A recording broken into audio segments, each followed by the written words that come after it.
Un saludo a la comunidad universitaria que sintoniza Café Presencia. Les saluda Kaylin Espinosa en una nueva edición y como siempre es un placer que nos estén acompañando. Les comento que hoy estamos con el doctor Alejandro Carías, otorrinolaringólogo y docente investigador de la Facultad de Ciencias Médicas, y con él conversaremos sobre las enfermedades respiratorias altas. Les comento que una infección respiratoria alta es aquella que afecta el tracto respiratorio superior y que puede provocar una inflamación en la nariz, los oídos, las cavidades paranasales, la faringe o la laringe.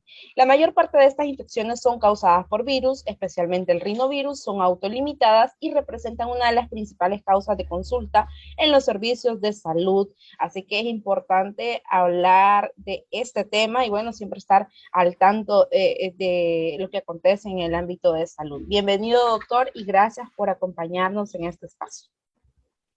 Muchísimas gracias a ustedes, siempre Presencia Universitaria, por el espacio que nos brindan de compartir con la comunidad universitaria y extramuros de la comunidad universitaria temas de actualidad y temas de interés para la universidad y todas las personas que siguen la página de Presencia Universitaria.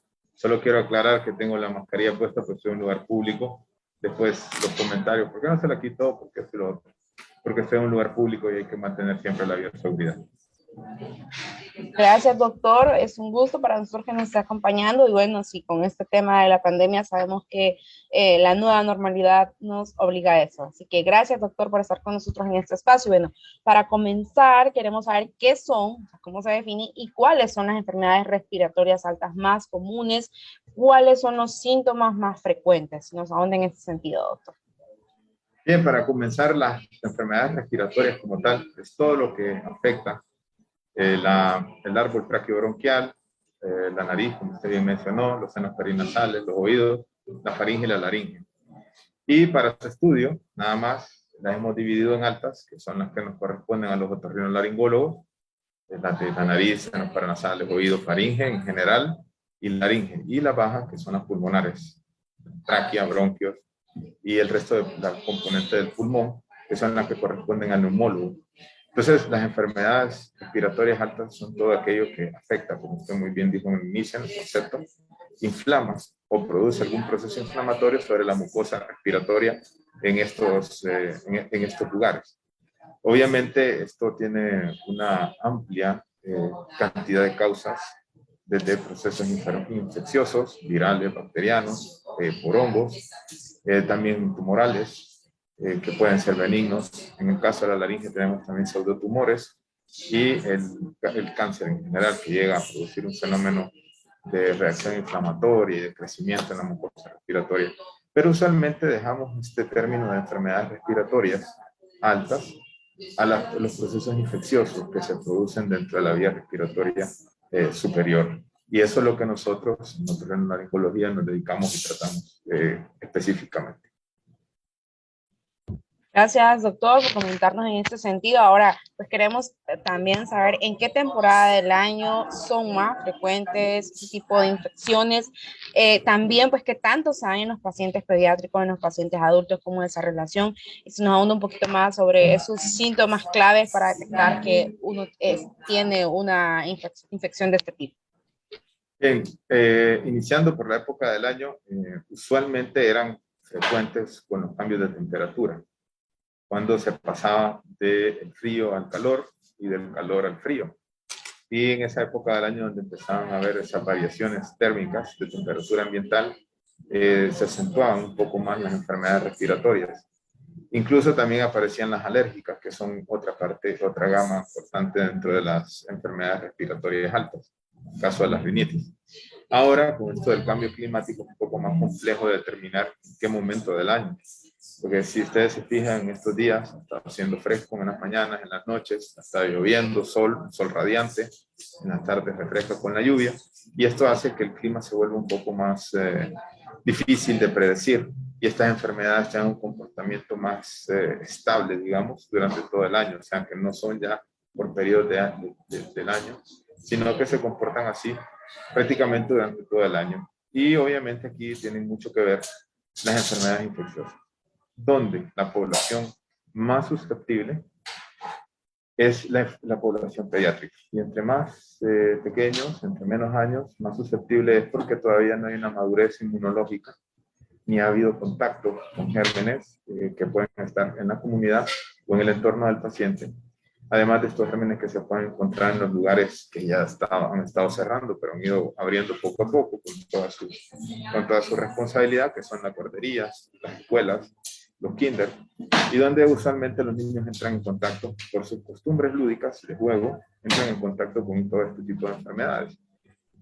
Incluso han habido brotes en algunos momentos de algunas específicas, los catarros, la parotiditis, recuerdo hace 2 o 3 años en San Pedro, por movimientos antivacunas, hubo un brote de parotiditis bastante fuerte en poblaciones pediátricas principalmente, que son los más expuestos.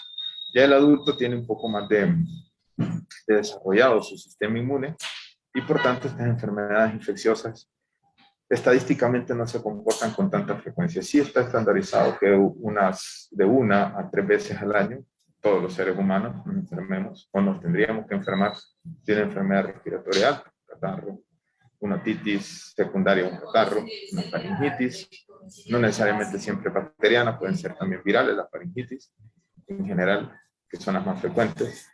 Puede darnos una laringitis, etcétera, etcétera. Entonces, pero con esto de la pandemia, con el uso del tapaboca, todo esto ha cambiado un poco. Y estamos viendo también un resurgir, ahora que la gente anda en la calle, muchas personas ya no están observando las medidas mínimas de bioseguridad.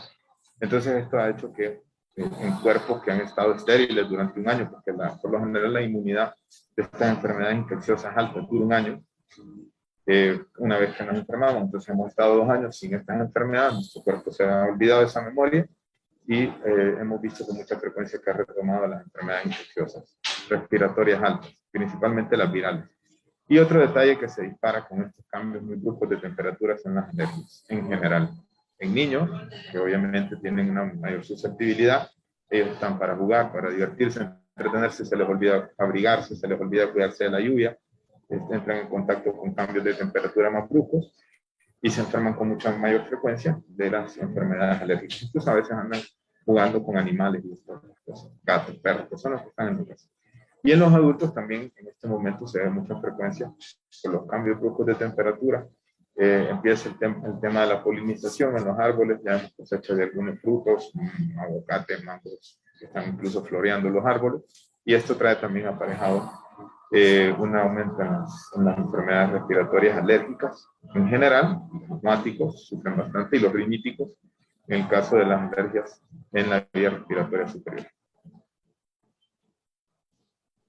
Gracias, doctor, por ampliarnos en ese sentido. Le consultamos también cuáles son esas recomendaciones o hábitos que podemos implementar pues, para protegernos de alguna manera y también cómo se relacionan con el COVID-19. Además, doctor, sabemos que en varios lugares ya se está pues, retornando a un regreso presencial donde ya hay convivencia, en las escuelas conviven los niños, en los trabajos, tenemos que convivir. Entonces también cómo cuidarnos, cómo protegernos, porque sobre todo sabemos que con el tema del COVID-19 podemos confundir el COVID, perdón, con una infección o al revés, y también puede generar alertas si estoy en un espacio con mis demás compañeros y estornudo o algo así. Entonces, ¿qué recomendaciones nos puede compartir al respecto? Sí, muy interesante y muy importante esto. Los síntomas, principalmente en las enfermedades respiratorias altas, van con obstrucción nasal, estornudo, secreción nasal, hialina, transparente, moco, sin ningún tipo de coloración. Por lo general, cuando son agudas, casi pienso hace que casi todas se parezcan. Incluso hasta el COVID, gracias a la vacunación, ha llegado a tener estas características muy parecidas, donde la gente buena dice, si es un catarro, es un COVID, no es trascendental porque no tengo una complicación muy grande. Las alergias también tienen este comportamiento. Claro, las enfermedades infecciosas muchas veces se acompañan de fiebre. Y eso es un signo de alarma llamativo para la población. Las enfermedades alérgicas por lo general no tienen fiebre, a menos de que se compliquen. Entonces, complicaciones importantes que tenemos que tener en cuenta son las sinusitis. Casi todas estas patologías llevan a una sinusitis aguda que puede tenderse crónica si no reciben tratamiento y un seguimiento oportuno. Las otitis media agudas en todas las edades, claro, un poco más frecuente en los niños por el tema de la anatomía de los niños en los oídos y la presencia de las adenoides en los niños. Todos los niños tienen adenoides hasta los 14 y 16 años que empiezan a involucionar, empiezan a reducir. También las laringitis pueden quedar secundarias a un proceso infeccioso alto. El paciente queda con ronquera, o sea, la voz se le pone gruesa y a veces la pierde, incluso la voz queda con una afonía, una pérdida de la voz. Y en muchas ocasiones también pueden terminar en un proceso respiratorio bajo, en una neumonía, bronconeumonía, que puede ser secundario a un proceso infeccioso alto. Entonces, ante toda esta sintomatología y estas complicaciones que pueden tener los pacientes, siempre es importante, y eso siempre lo he dicho porque pareciera que el catarro no fuera algo llamativo, algo así muy, pero sí puede llegar a tener complicaciones, incluso pérdidas de la audición, asociarse a vértigo, bombeo, y el paciente pueda tener muy molesto todo esto secundario a una infección. Entonces, lo más importante es que cuando aparezcan comiencen a aparecer algo raro dentro de un catarro, asistir al facultativo, asistir al médico, al otorrinolaringólogo, para poder ser evaluado, o al neumólogo si es una enfermedad respiratoria baja, para ser evaluado correctamente y que reciba el tratamiento oportuno. Como estábamos hablando, el COVID, la diferencia del COVID con esto, hoy por hoy es bien difícil determinarlo, más que por los exámenes, las pruebas, principalmente el hisopado, la prueba por la nariz, que es conocida por la población, se hizo bastante famosa por esto del COVID, ya que gran cantidad de la población ya está vacunada. No llegamos todavía al porcentaje deseado para suspender el uso de la mascarilla, de quitarnos el protector nasal, nasobuco, la mascarilla, como le quieran llamar, barbijo, le dicen en otras partes. Todavía no llegamos al 80%, pero ya hay, principalmente en los núcleos poblacionales más grandes, hay una gran cantidad de personas vacunadas que hace que los síntomas ya no sean tan floridos como al inicio, que el paciente ingresaba a una terapia intensiva con una falta de aire, una dificultad para respirar muy marcada, entre otras complicaciones, y por lo general terminaba dando el traste con la vida del paciente. Ahora no, pero se comporta como un catarro normal, y el diagnóstico es con las pruebas prácticamente para hacer un diagnóstico diferencial, para poder diferenciarlo de los otros procesos respiratorios altos. Lo principal que hay que hacer para prevenir este tipo de cosas es la vacunación. Ahorita el gobierno de la República está haciendo una masiva vacunación, tanto para el COVID, ya en edades hasta pediátricas. Hay que tomar en cuenta y vacunar a los niños. Ellos tienen la suerte que hasta ahora están aprobadas nada más 2 dosis. La vacunación en todas las edades contra el COVID-19. Está también la vacuna de la influenza, que según está leyendo, esta vacuna de la influenza ya tiene los cepas nuevas de este año que están apareciendo y que se están utilizando para poder controlar un poco, atenuar un poco la sintomatología. Muchos pacientes dicen, no me vacuno porque con la influenza, la vacuna, me siento peor o me da un cuadro peor que si me diera el catarro. Pero igual es importante siempre vacunarse para no tener dificultades a posteriori, porque también las neumonías por la influenza pueden ser mortales. No, obviamente no en un porcentaje tan alto como el COVID-19 en sus inicios, pero sí también puede llevar a la hospitalización. Y sobre todo mantener las medidas de bioseguridad. El lavado de manos, gel a base de alcohol o alcohol al 70%, nunca más, porque realmente no hace ningún efecto, se evapora muy rápido el alcohol cuando es más del 70% y no logra destruir los gérmenes en la mano.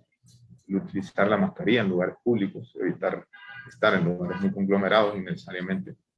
Y luego porque últimamente he estado viendo actividades recreativas que han estado ocurriendo en el país donde la gente se olvida de la mascarilla, y obviamente el contagio de tanto del COVID como de otras enfermedades respiratorias puede ir aumentando, puede ser llamativo y significativo, tal vez no para rebalsar el sistema de salud, sobrepasar las capacidades del sistema de salud tan precario que todavía mantenemos en el país, pero sí para hacer pasar un mal rato a una persona o dar el traste en algunas características, con algunas personas que tienen sus características, enfermedades de base, etcétera, etcétera, y pueden aumentar la mortalidad en estos grupos poblacionales. El uso de la mascarilla siempre es importante. No podemos quitarnos todavía la mascarilla y debe ser poco a poco, ya que venimos de un tiempo en que no lo hemos usado, nuestro cuerpo no está expuesto a una cantidad de virus. Principalmente las poblaciones pediátricas, los niños que nacieron o acaban de nacer durante el COVID no han estado expuestos a virus que usualmente y bacterias que usualmente nos atacaba en nuestro entorno y era nuestro cuerpo hacía inmunidad y ha llegado un momento que nos acostumbramos a este tipo de cosas y nos da una sintomatología muy alta. Entonces la vacunación, mantener las medidas de bioseguridad, el distanciamiento, ¿verdad? Estar en lugares muy aglomerados, la ventilación de estos lugares debe ser adecuada. Si nos quitamos, nos gustaría que sea un lugar público con muy buena ventilación, con aire y siempre manteniendo una distancia de 1 metro, 1,5 metros con las demás personas. No va a haber ningún tipo de dificultad con esto, ni con el COVID ni con otras enfermedades respiratorias. La buena limpieza de los lugares donde nos encontramos con sustancias que sirven para esto, ya las conocemos muy bien, las hemos estado utilizando durante toda la pandemia y nos van a seguir sirviendo para mantener una buena limpieza. Mantenernos, en el caso de las alergias, fuera del contacto de sustancias alergizantes. El polen, los ácaros, son bichitos que andan en el polvo de las casas y de los lugares, que son usuales. El moho, los mohos de los lugares muy húmedos, construcciones muy viejas, con poca ventilación o muy oscuras, desarrollan moho y eso es altamente alergizante. Y la ingesta de algunas sustancias que son alergizantes de base, productos enlatados, ya sea por el colorante, ya sea por el preservante, también desarrollan alergia, y los alimentos, altamente conocidos los mariscos. Hay que tener mucho cuidado en el consumo de esto y después la exposición con estos cambios de clima tan difíciles. Cuando son estos cambios de clima, siempre es recomendable no tener un cambio brusco de temperatura. A veces estamos en un aire acondicionado porque está haciendo un calor horrible y cuando salimos ya empezó a llover y estos cambios en nuestro cuerpo hacen propensos que aparezcan enfermedades respiratorias altas en general, no específicamente ninguna, sino en general que después se pueden complicar con una sobreinfección bacteriana, etcétera, etcétera. Entonces son las medidas más importantes: asolear, permitir la entrada de sol en los lugares para que la humedad no desarrolle moho, etcétera, etcétera. Pero eso es lo más importante que a tomar en cuenta por parte de la población, mantenerse hidratado. Hay personas que pueden y les gusta también recibir suplementos vitamínicos para mejorar la inmunidad, vitamina C principalmente, magnesio, son sustancias ampliamente utilizadas para mejorar la inmunidad o algún otro inmunomodulador que existe en el mercado nacional para mejorar las defensas y poder enfrentarse mejor a todas estas enfermedades respiratorias que de una u otra manera están ahí y nos van a volver a agredir en cualquier momento. Muchísimas gracias, doctor, por compartir con nosotros este tema tan importante y bueno, informar a la población en ese sentido. Doctor, para concluir, pues si nos brinda su mensaje final y se incluye quizá si ese tipo de infecciones pueden tener complicaciones, cómo pueden también afectar la salud, o sea, si se llegan a complicar, ¿qué podría pasar, doctor? En ese sentido, le pedimos su mensaje final. Bueno, vamos a empezar qué puede suceder con una complicación. Una complicación de las enfermedades respiratorias altas, lo más peligroso es que se compliquen con una enfermedad infecciosa baja, una neumonía, una bronconeumonía. Puede llevar al paciente a una unidad de cuidado grave, puede llevar al paciente a la muerte. Porque es como el COVID-19, una enfermedad respiratoria alta también, o que entra por las vías respiratorias altas, invade nuestro cuerpo así, se complica con esto, la falta de aire, saturación que baja, y el paciente puede pasar muy malos momentos. Entonces, lo importante en esto es evitar el contacto con estos gérmenes que puedan estar agrediendo nuestro cuerpo. Eso es lo principal. Las enfermedades, las complicaciones altas, mismas altas, lo único que van a hacer es prolongar la mala sensación o el mal sentir del paciente. Un catarro que se pueda sobreinfectar y generar, digamos, una sinusitis en los pacientes mayores de 16, 18 años, que ya tienen bien desarrollados sus senos perinasales, una otitis en cualquier edad, con cualquiera de sus complicaciones que pueden haber. En este campo, la otitis media es un campo bastante amplio. A veces comienza con un dolor de oído, con dificultad para escuchar, sensación de oído ocupado, llanto muy frecuente en los niños chiquitos, recién nacidos y lactantes que no se alimentan bien. Y después puede terminar una parálisis facial periférica, una meningoencefalitis, una encefalitis, una sepsis subdural, un montón de complicaciones bastante complejas que pueden, digamos, no dar al traste con la vida del paciente, pero sí dejar algún tipo de complicación o secuela. Digamos, en el caso de la parálisis facial periférica, obviamente la pérdida de la simetría facial, en el caso, digamos, de la meningoencefalitis en edad pediátrica, pueden dar el traste con la pérdida de la audición, principalmente desde la edad, aunque nos puede pasar a todos. Entonces es importante, muy importante cuidarse de las enfermedades respiratorias altas, llevar un adecuado control de la vacunación, de las medidas de bioseguridad, del distanciamiento social y sobre todo ante cualquier síntoma de alarma, ante cualquier cosa distinta a lo que sea de un catarro, acudir al laringólogo. Muchas veces ya el paciente, meses después de que ha pasado con esto, ya ha empezado con la sintomatología, digamos hipoacusias, que quedan secundarias a un catarro y ya meses después no podemos hacer prácticamente nada más que darle seguimiento a su patología ya de base que se queda crónico, esa pérdida de la audición. Entonces es importante el seguimiento, el acompañamiento por el otorrinolaringólogo. Eso es sumamente importante y ante cualquier cosa distinta acudir al mismo. Y bueno, el mensaje final a la población, principalmente a la comunidad universitaria que está regresando paulatinamente a todas las funciones docentes, administrativas, mantener las medidas de bioseguridad, en la tapaboca, en lugares conglomerados. Insistir tanto en los docentes, en los administrativos de servicios generales y en los estudiantes, en la necesidad imperiosa de la vacunación. No es lo mismo un proceso por COVID o por influenza ya vacunado en una persona que en un cuerpo que todavía no tenga las defensas necesarias o que no esté apto para enfrentar esta enfermedad. Entonces es sumamente importante la vacunación y bueno, sobre todo mantener la bioseguridad. Y bueno, en general a la población, no nos olvidemos que el COVID todavía está aquí, aunque estemos vacunados con 1, 2, 3, 4 dosis. No quiere decir que no nos vamos a enfermar. Puede ser que la enfermedad sea más ligera, menos grave, pero nos podemos enfermar y podemos enfermar a otras personas. Entonces, no nos olvidemos de la bioseguridad. Veo en la calle mucha gente sin tapaboca ya. Veo en la calle mucha gente que ya se siente como, bueno, si me da el COVID no va a pasar nada. No, todavía hay que mantener algunas observaciones. Todavía el país no está en condiciones de levantar, suspender la emergencia por COVID, de quitar el tapaboca, porque no hay un porcentaje adecuado de la población pediátrica y adulta que son factibles para vacunar, no están vacunados. Entonces hay que todavía tener estas observaciones.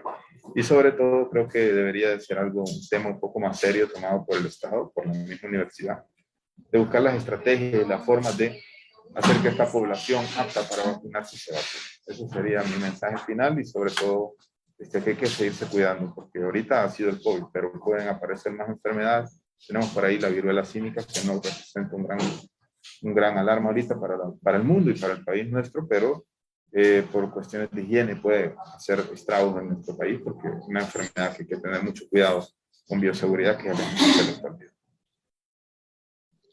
Agradecemos, doctor, por haber compartido con nosotros en Café Presencia e informar, como siempre, pues debemos estar al tanto de todo este tipo de cosas. Y bueno, es común que nos dé gripe, sí, pero también debemos saber que puede haber una complicación, o también debemos saber cómo protegernos y sobre todo en este tiempo que estamos viviendo todavía con el COVID-19, como usted le menciona, y hay que mantener las medidas de bioseguridad para protegernos no solamente del COVID, sino de otras enfermedades virales e infecciosas que también pueden dañar nuestra salud. Así que pues la recomendación a todos es a seguirnos cuidando y a seguir utilizando esos hábitos de bioseguridad que han ayudado a eliminar otras enfermedades también que son de tipo virales y bueno, eso es en lo que debemos seguir encaminados. Gracias, doctor. Gracias a la audiencia por estar en sintonía de Café Presencia. Se despide de ustedes, Kaylin Espinosa. Hasta la próxima.